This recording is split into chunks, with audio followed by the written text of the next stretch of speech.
Hello.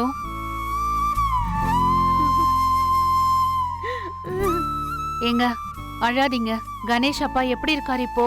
அவர் உயிர் பழிக்க வாய்ப்பே இல்லைன்னு சொல்றாங்க பாக்கியா. என்ன சொல்றீங்க? திடீர்னு எப்படி இப்படி ஆச்சு? எல்லாமே கவலைதான். வீட்ல பேசினியா பாக்கியா? என்ன சொன்னாங்க? பேசினேன். வீட்ல அமிர்தாவையும் நிலாவையும் அனுப்புறதுக்கு விருப்பம் இல்லைன்னு சொல்லிட்டாங்க. ஐயோ, அவர் பாவம் பாக்கியா. எப்படியாவது நிலாவையும் அமிர்தாவையும் பார்க்கணும்னு சொல்லிக்கிட்டு இருக்காரு. தயவு செஞ்சு அவங்க 2 பேரையும் கூட்டிட்டு வா. உனக்கு கோடி புண்ணியமா போகும். இந்த விஷயத்துல என்ன மன்னிச்சிருங்க. என்னால எந்த முடிவும் எடுக்க முடியாத சூழ்நிலையில நான் இருக்கேன். எனக்கும் கூட அமிர்தாவும் குழந்தையும் அங்க வர்றதுல விருப்பம் இல்ல. உங்க மயெல்லாம் கணேஷன் நினைச்சுதான்னா நீங்க பயப்பட வேண்டாம் பாக்கியா.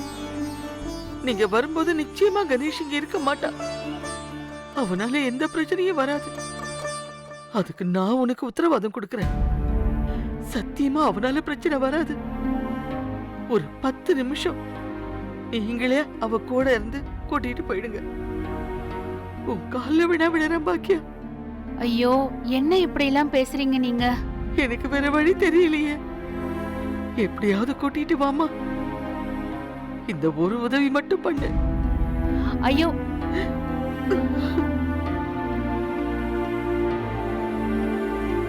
என்ன இவங்க இப்படி சொல்றாங்க?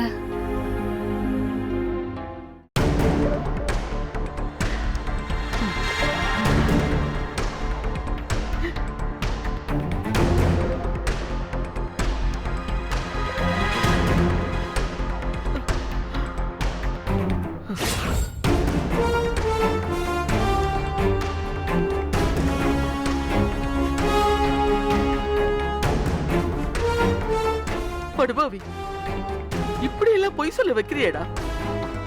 நல்லா இருக்கிற மனுஷனுக்கு உடம்பு சரியில்லைன்னு சொல்ல வைக்கிற. இது உனக்கே அடுக்குமாடா?